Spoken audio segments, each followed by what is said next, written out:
Chapter 38, verse 1 to 7 of Job. That's the passage we're going to read. The series we're doing is Questions from God. Title of today's sermon is Where Were You? And I'm just going to read from verses 1 to 7, Job chapter 38. Then the Lord spoke to Job out of the storm. He said, "Who is this that obscures my plans with words without knowledge? Brace yourself like a man. I will question you, and you shall answer me. Where were you when I laid the earth's foundation? Tell me if you understand. Who marked off its dimensions? Surely you know. Who stretched a measuring line across it? On what were its footings set? Or who laid its cornerstone? While the morning stars sang together and all the angels shouted for joy." Amen. I say this to you time to time, and I'm going to start with that again today, and it's this. Please today try to focus and follow the passages that I'm opening up for you today. Because the conclusion or the message that I'm going to draw out today really is, as always, really depends on you seeing the passage and you not only understanding, but God opening your spiritual eyes to see what those passages are actually saying. So, as much as it is my responsibility to keep you up, but it also is on you as well to try to stay up and focus as well. And I need your cooperation today, because I think the idea and the truth that which today's text demands on us, I feel like can be too big for us, and hopefully not, but it is a big idea for us to grasp and embrace and to truly start living it out. But if you just grasp it, it'll change your life in the way it has changed mine. So I do want to encourage you. It's hot in here, but do whatever you can, just pinch your neighbor next to you. Tell your brother next to you and say, "Keep pinching me if I'm falling asleep." If you think it'll help you stand up, that's fine. If you need to fan yourself, please do so. And let's try to stay up as much as we can. So here we go. Job. Job is about a patriarch who lived in the ancient world about 4,000 years ago, if not more. When you open up the book of Job, it tells us that Job was a blameless and upright man. And he feared God and he shunned evil. And not only was he blameless, because he was blameless, God blessed him plenty as well. So the chapter 1 of Job tells us he had 7 sons and 3 daughters. 7 plus 3 is 10. He had 7,000 sheep. 7 times multiples, right? 7 times 1,000. 3,000 camels. 7, 10, 3. These are all perfect numbers in the Bible, symbolically. So not only was Job blameless, but he was blessed a lot by God. But as a result of one single conversation that takes place, Job's life is turned upside down overnight. And that conversation that takes place is a conversation between God and Satan.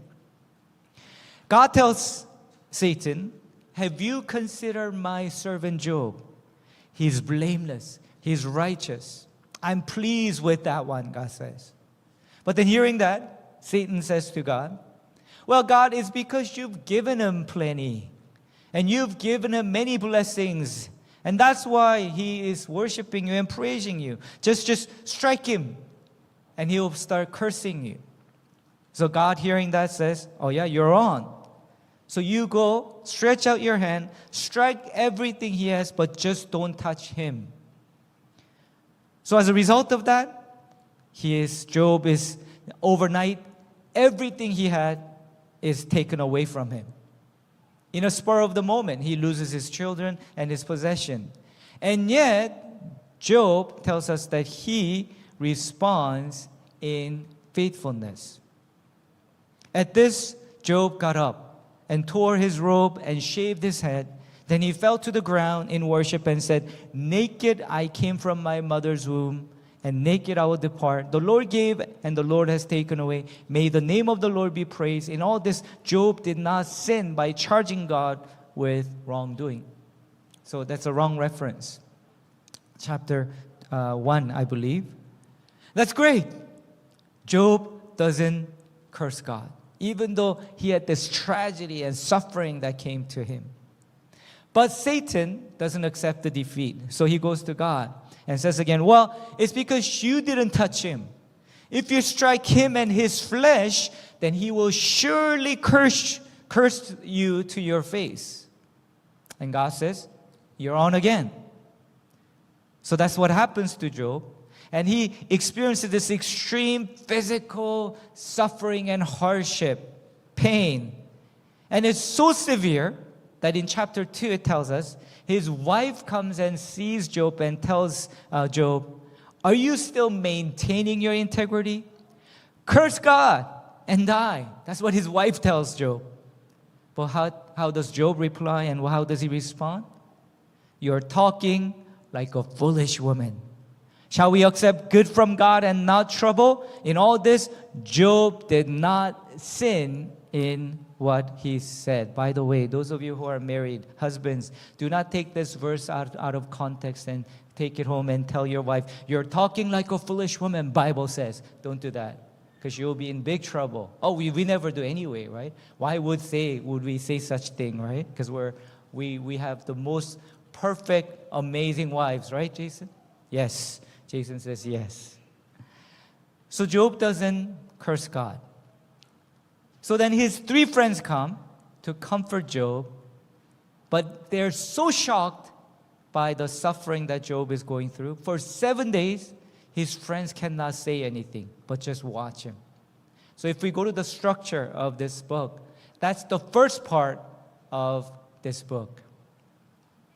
But then in chapter 3, Job's pain gets too much for him to bear. So in chapter 3, he finally, I guess, in a way, breaks down. So he doesn't curse God, but what he curses is he curses the day he was born. Basically, he's saying, if my life was going to be this hard, would have been better if I wasn't born at all.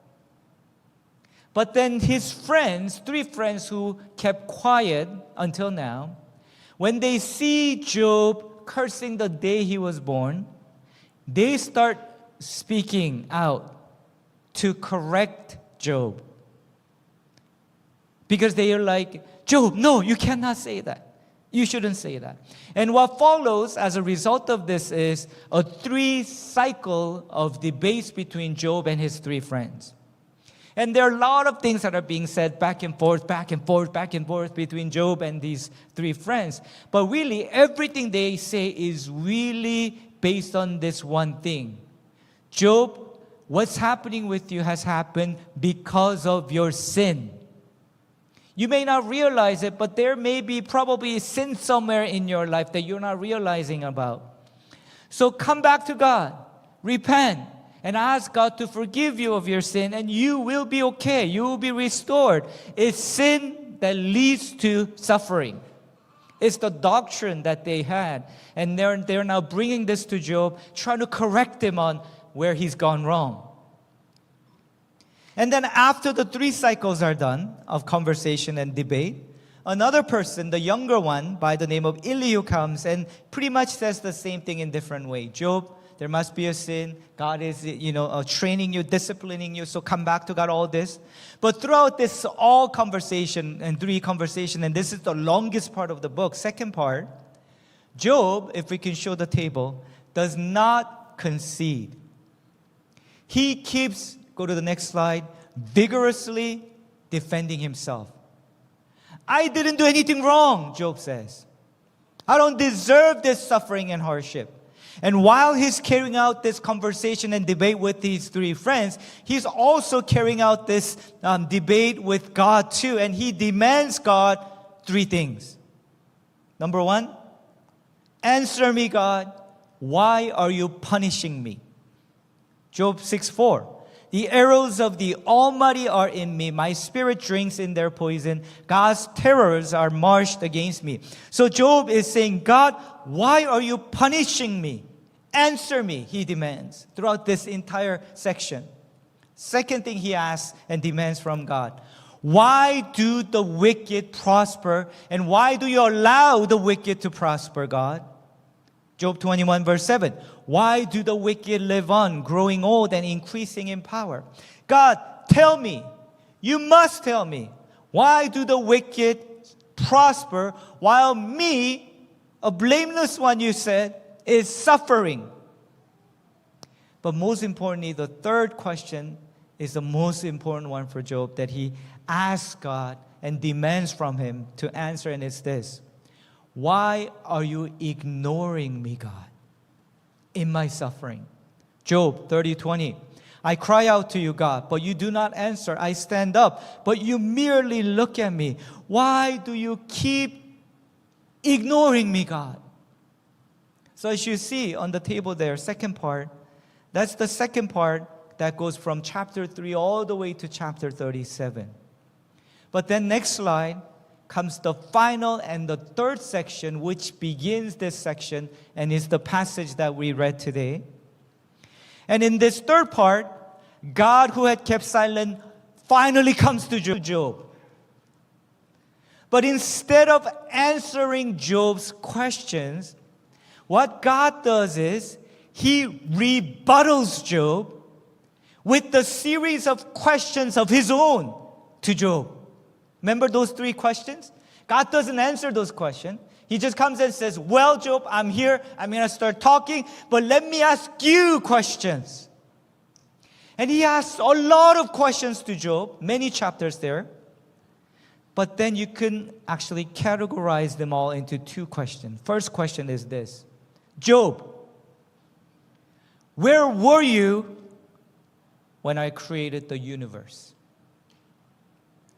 Chapter 38, verse 8 and 9. Who shut up the sea behind doors when it burst forth from the womb? When I made the clouds its garment and wrapped it in thick darkness? When I created all this, where were you? Verse 12.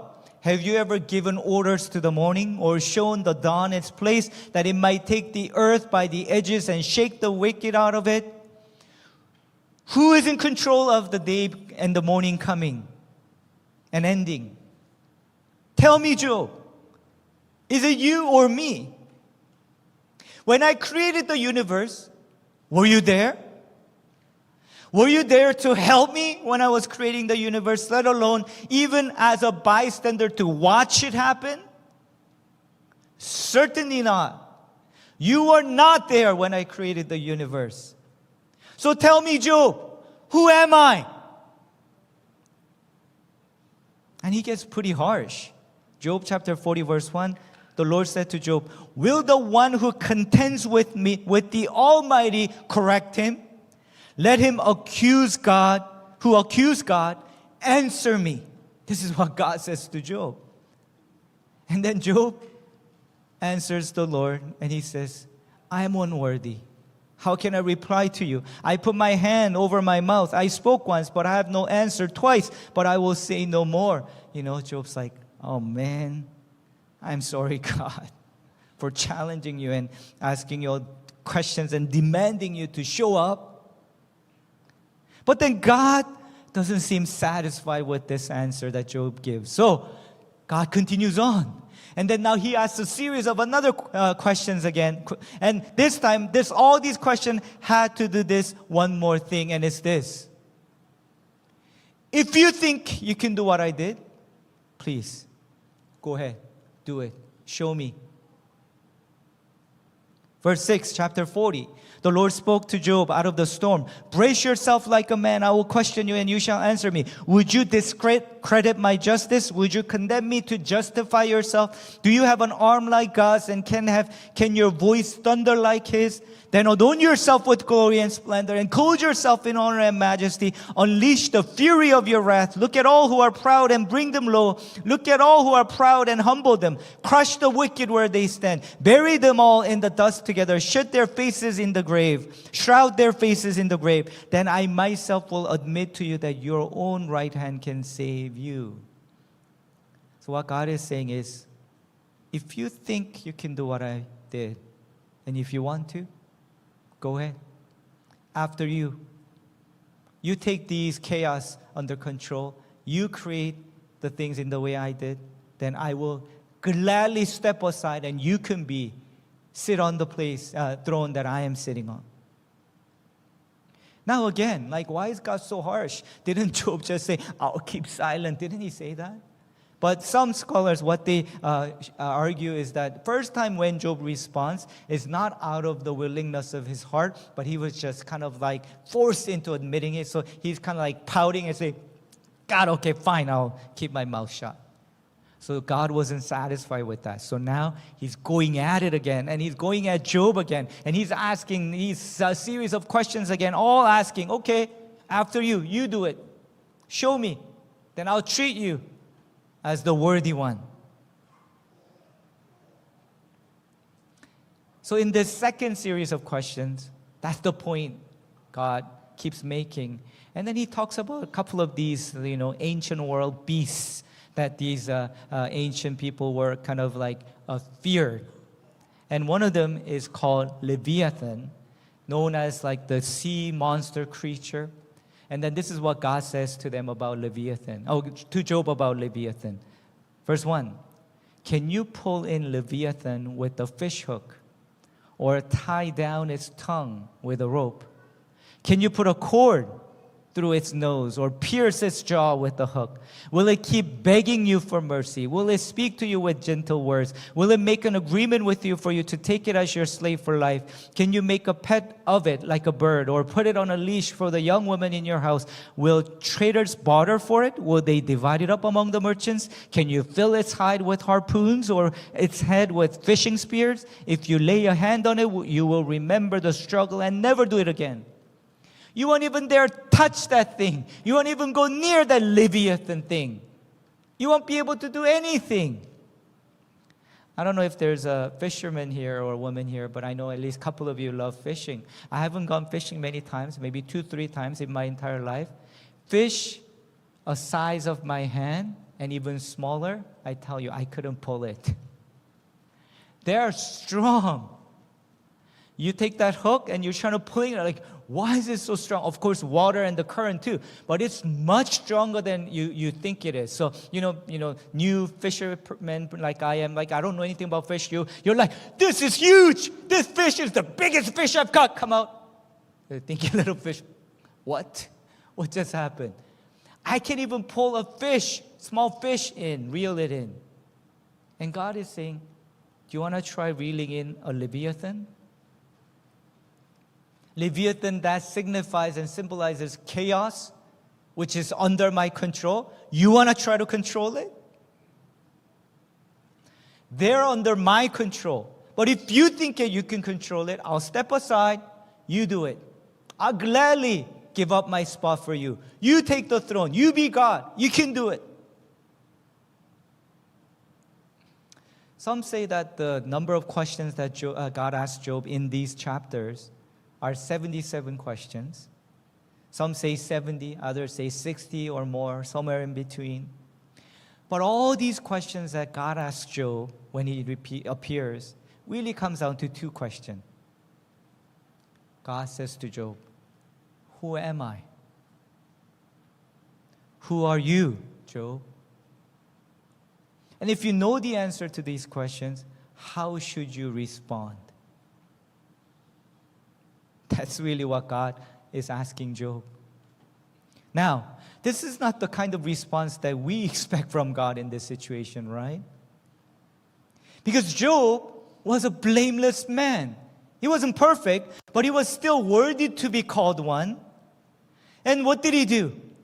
In the midst of all these things his friends were saying, Job actually persisted in his suffering. He did not actually curse God. All he asked was, could you, God, just show up and answer my questions, please? And Job did not give up on God. So when God appears, what we expect is that God would comfort Job. And yet, God seems aggressive, like me right now. And God seems pushy. He's pushing Job into something. And this God that appears to Job is in conflict with the God that we know from the other parts of the Bible. Is he not? You remember the story of Joseph in Genesis? He went through all this suffering, right? He was sold off as slave into Egypt, and he was thrown into jail, and then he had to wait another 2 years until he's actually brought out of the jail. But after all this suffering and hardship, in Genesis chapter 45, you know what he says to his brothers who sold him off to Egypt? Well, that's okay, because God sent me ahead of you to save your lives and our family from famine. And that's why God sent me to Egypt. At least with Joseph, there's a redeeming interpretation about what happened. But in Job, there's no that kind of redeeming interpretation. It's straight in your face, Job kind of thing.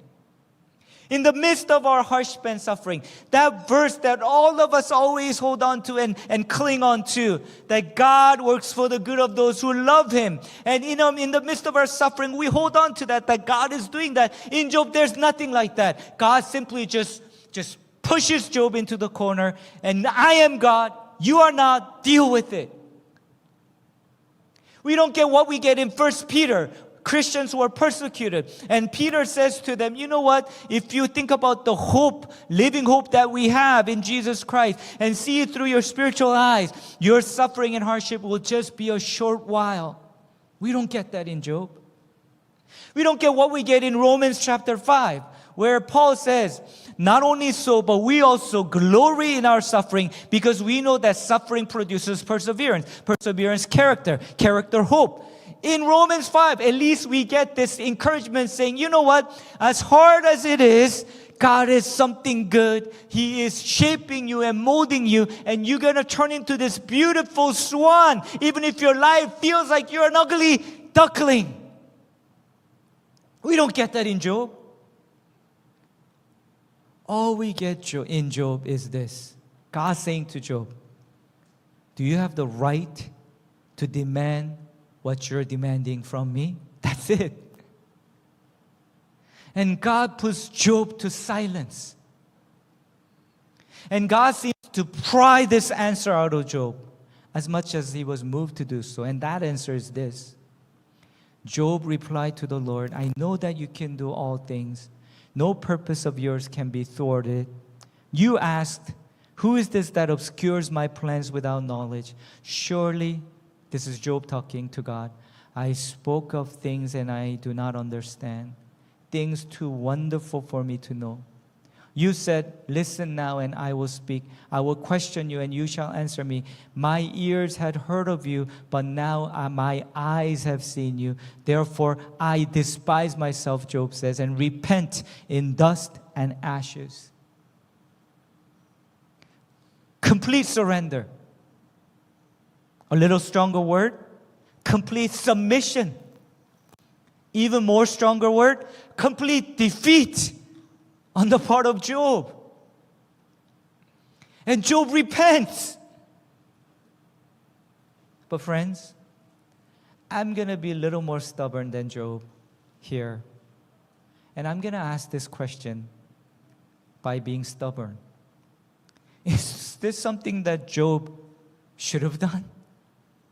Does Job need to repent? What does he need to repent of? I can't think of any. The only thing that Job did was he endured.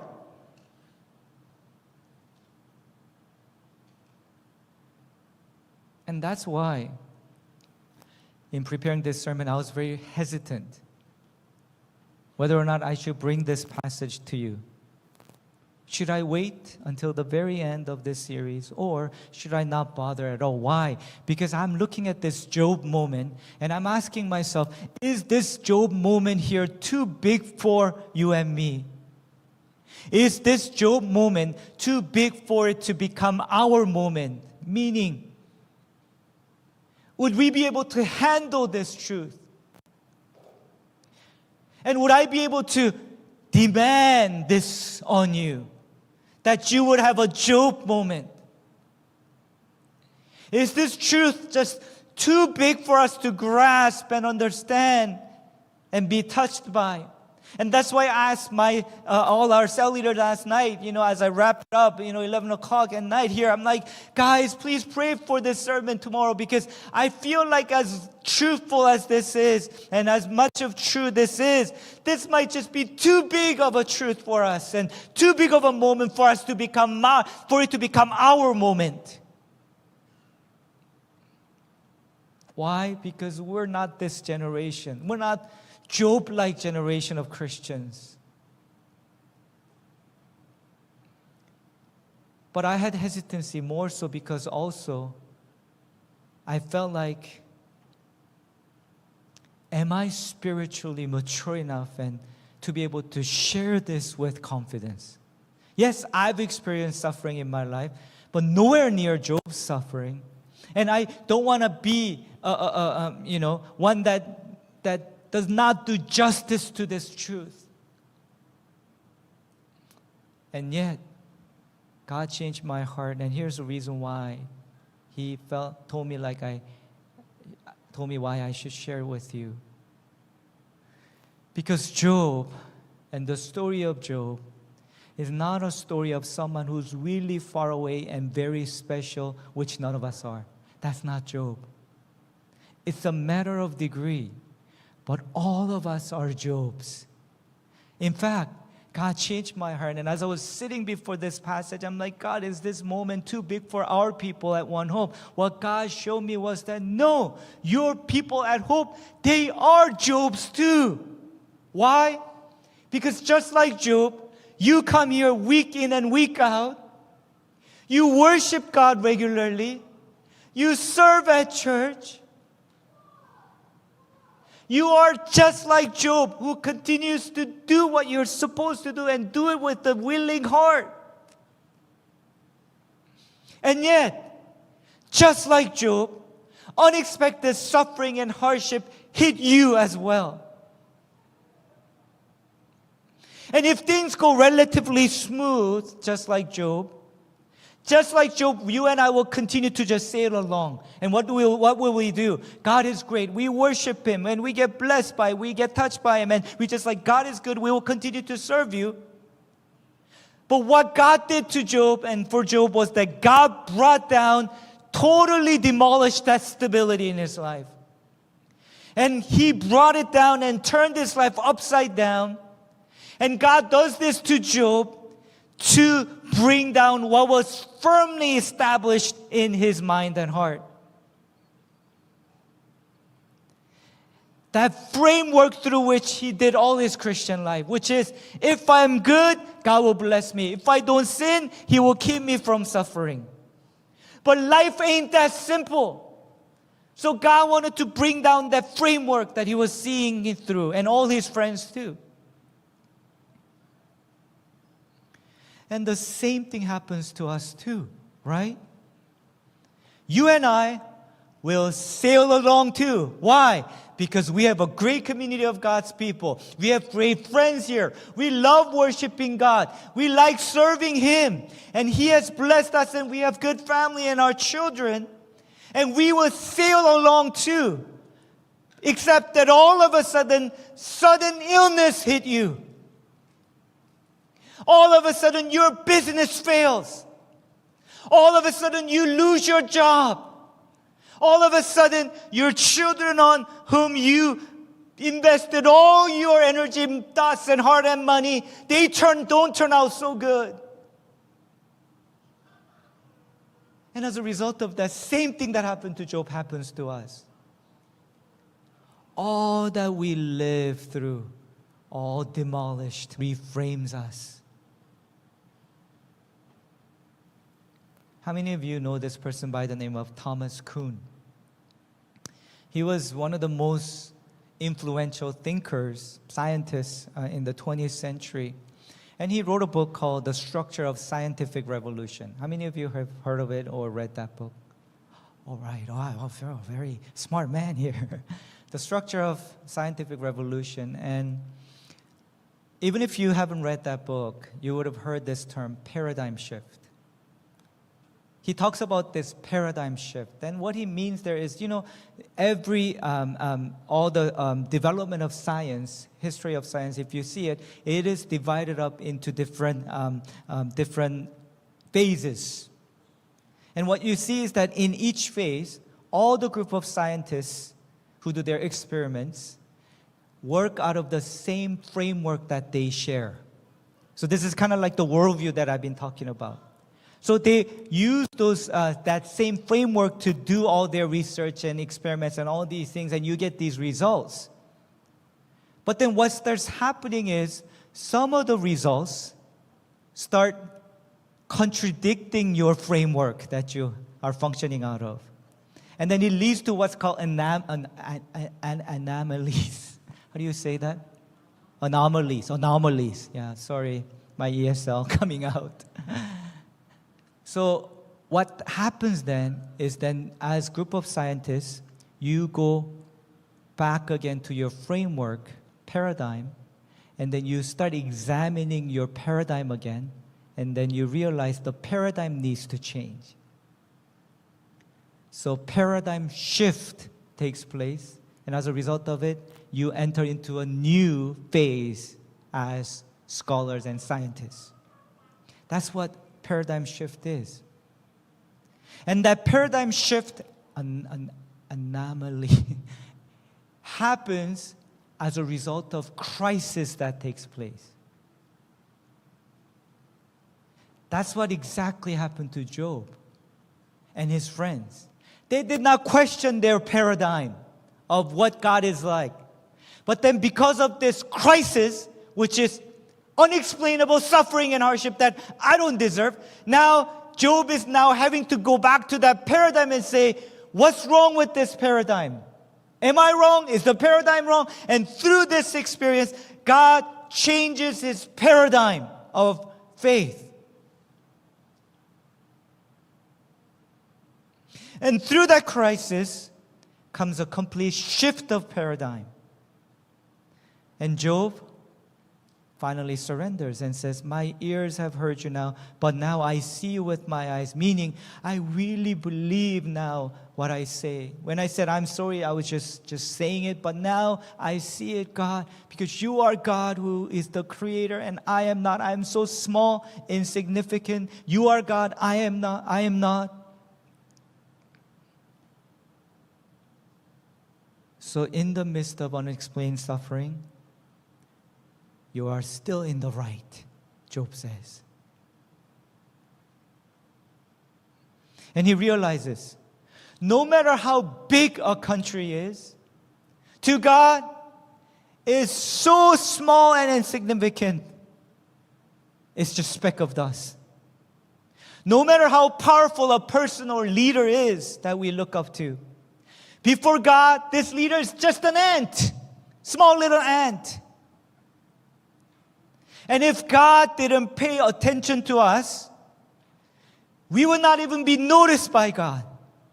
We would be such insignificant beings. If He didn't allow us to do so, we would not even be able to approach God and even talk to Him. Job realizes this. This is the paradigm shift that takes place as a result of the crisis that comes to his life. But what do we do, you and I? How do we live our lives? We live our lives thinking and acting as if our lives are so big and so significant. And for us, there's nothing more important than our own vision and our own dream. And we think that we know so much just because I have a couple of degrees and majored in certain things. Just because we've been going to church for many years and I've been reading the Bible, we are authorities on what we say about God. And we think that not only that the most important thing in this world is to see my will be done. And we are Jobs who make our suffering and the hardship the biggest agenda for all of us, or for everyone. And we demand, God, if you don't make my suffering your agenda, you're not a good God. that's okay, friends. We can't help it. That's just how big we are. Or should I say, that's how small we are. But the thing with Job is that he realized it. He saw it.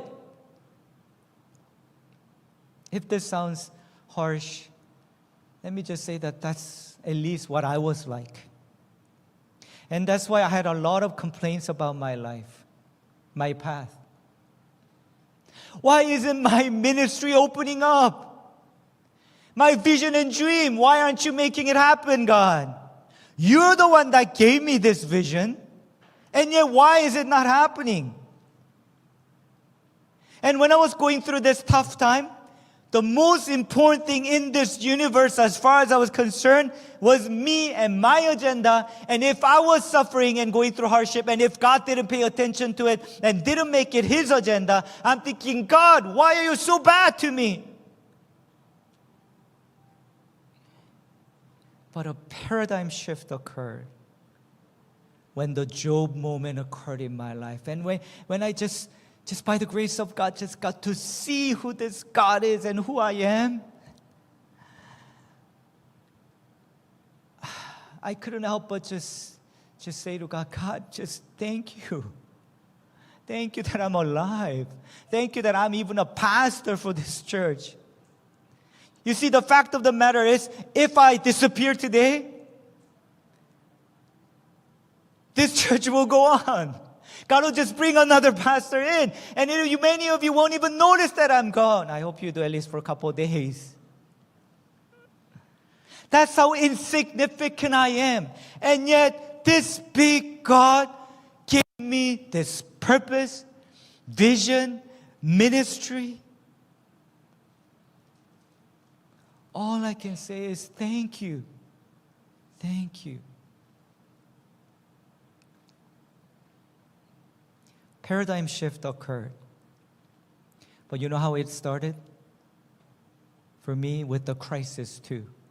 What was my crisis that pushed me to go back to my paradigm? That crisis was failure. How many of you experienced failure in your life? How many of you are experiencing it right now? It's time. God is leading you to go back to your paradigm, and He wants to shift it. He wants to give you a new paradigm so that you will live even more prosperously. I had no choice but to surrender, submit, and accept defeat before God. But it was from this defeat of mine came deliverance. Deliverance from my unhappiness into gratitude. Deliverance from purposelessness to purposeful life. And deliverance from my dissatisfaction to deepest contentment and satisfaction.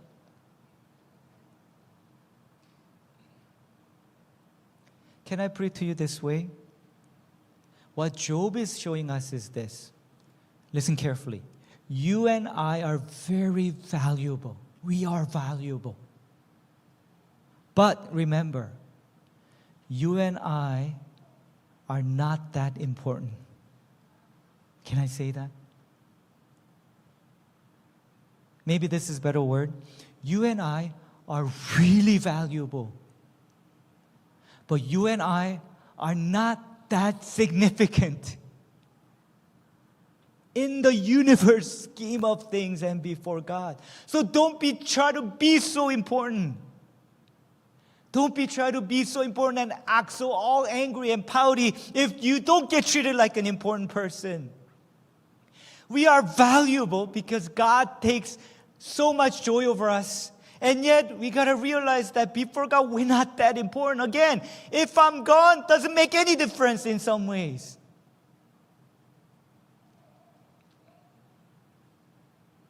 We are valuable because while we're so unimportant, not that important, God says, you are so valuable to me. We're talking about worldviews, Christian, biblical worldview. And when it comes to the relationship between God, human being, and the nature, this is what Bible teaches us. There's clear hierarchy, clear direction. God is at the top, and we're below Him, and the nature around us is underneath us. It's so clear, can't be any clearer in the Bible, and yet we keep living against this picture that God has given to us. And what do? Our arrow goes back the other way. And we want to usurp the authority of God. At least we want to be same as God or demand God to be the kind of God that we want Him to be. But if we actually do that and then take that human being and then put you, human being, beside God, you know what's happening now? We've gone from theistic Christianity to pantheism, which is like your Hindu views and worldviews. Gods and human beings and all nature, all one and the same thing in value. Christianity, the Bible is clear. God is at the top. He's authoritative, almighty. He needs to be treated as such, even though we go through this hardship and suffering, is unexplainable suffering and hardship. Because even if we think it's so difficult, it doesn't change the fact that God is still good, and we have to accept it. Thank you. We are not too big for this moment. Thank you, brother. But let me give you a takeaway and give you the good news as to why this is good news. Like some of you might be like, oh, God is just so, harsh and pushy. And no, let me give you the takeaway and the good news. Here's the takeaway. So, would you please entrust yourself into the hands of the sovereign God? If God is so harsh like He was to Job, who interrogated Job, why should we bother to submit to this God and follow Him and worship Him and love Him? Here's the reason. This God who gave us a picture of Job, righteous sufferer, did not tell us to be like Job. God didn't say, if you don't act like Job, follow in his footsteps, you're not going to be good enough for me. You know what God did? He sent another righteous sufferer. His name is Jesus. And this righteous sufferer did not give up on his loyalty to God the Father. And he went to the cross and died for you and me. And this God, the Father who sent this Jesus to us, Jesus was the most important being to Him. It was His Son, Trinitarian God, one in three. Yet this Father, sovereign God, gave this Jesus for you and me.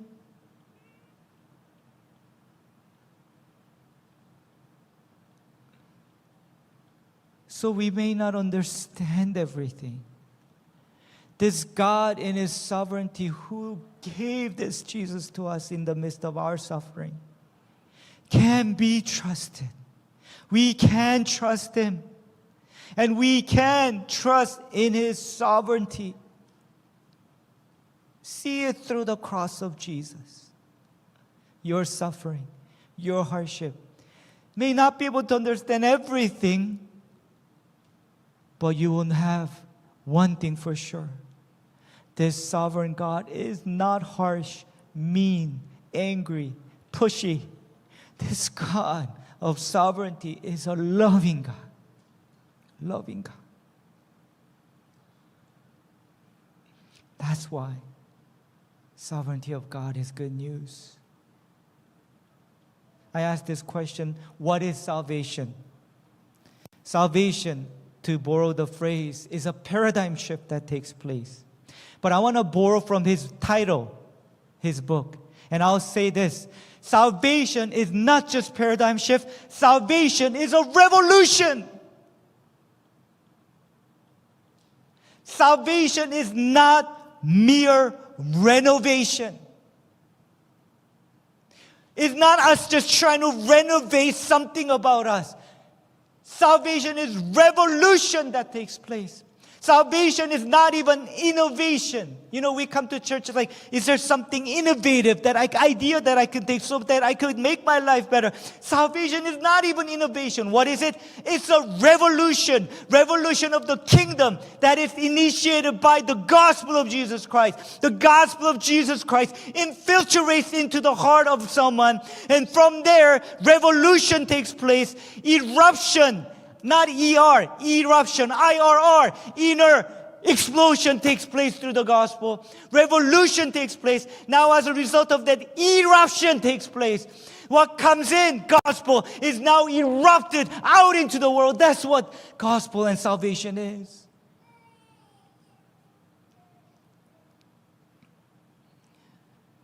But there may be some of you today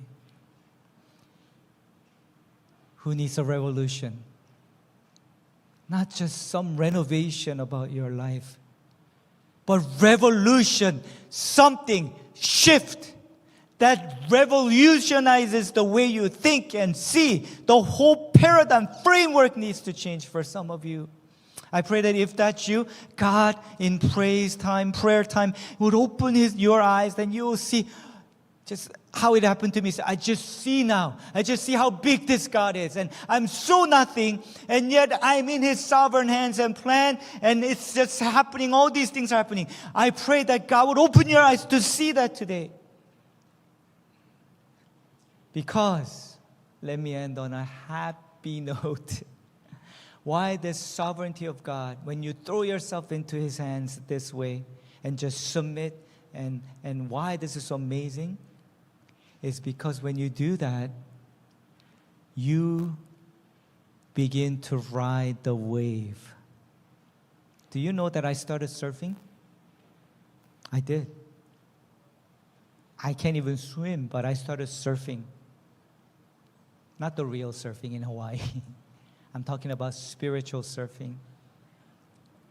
It's so fun and so awesome. You know, when I was like, God, why don't you make this happen in my life? I have this vision. I was like so miserable, unhappy. I'm like, God, even if I just serve one more week at One Hope, this is like the greatest blessing ever because you've led me to this place. But the thing is, when you throw yourself into this wave of God's sovereignty, you start to ride it. I'm like, what? What just happened? I shared with a professor, with our cell groups again, but through, when I was trying to get my PhD, I couldn't even become an adjunct professor. But here I am just riding the wave of God's sovereignty, and I haven't even finished my doctorate yet. And yet God grants me this amazing opportunity to even be invited to as an adjunct professor as a seminary. And next year I'm teaching my first seminary course, at least scheduled to, if they don't fire me before then. Even before I start my first course, I get fired, right? That's okay, because that means I'll just be riding my wave of God's sovereignty into something else. There was a moment in my life, I'm like, I gotta be a pastor, I gotta be a professor, and to do that, I gotta get my degree.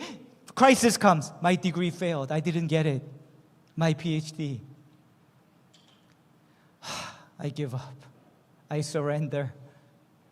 But now I'm like, all right, you're now ready to ride my wave. Let me start generating my wave for you, because you've now. Please, friends, just let go. Let go of that thought. Let go of that failure that's holding you. Let go of that mentality that's just bogging you down. Just say, God, throw up your hands and say, God, I give up.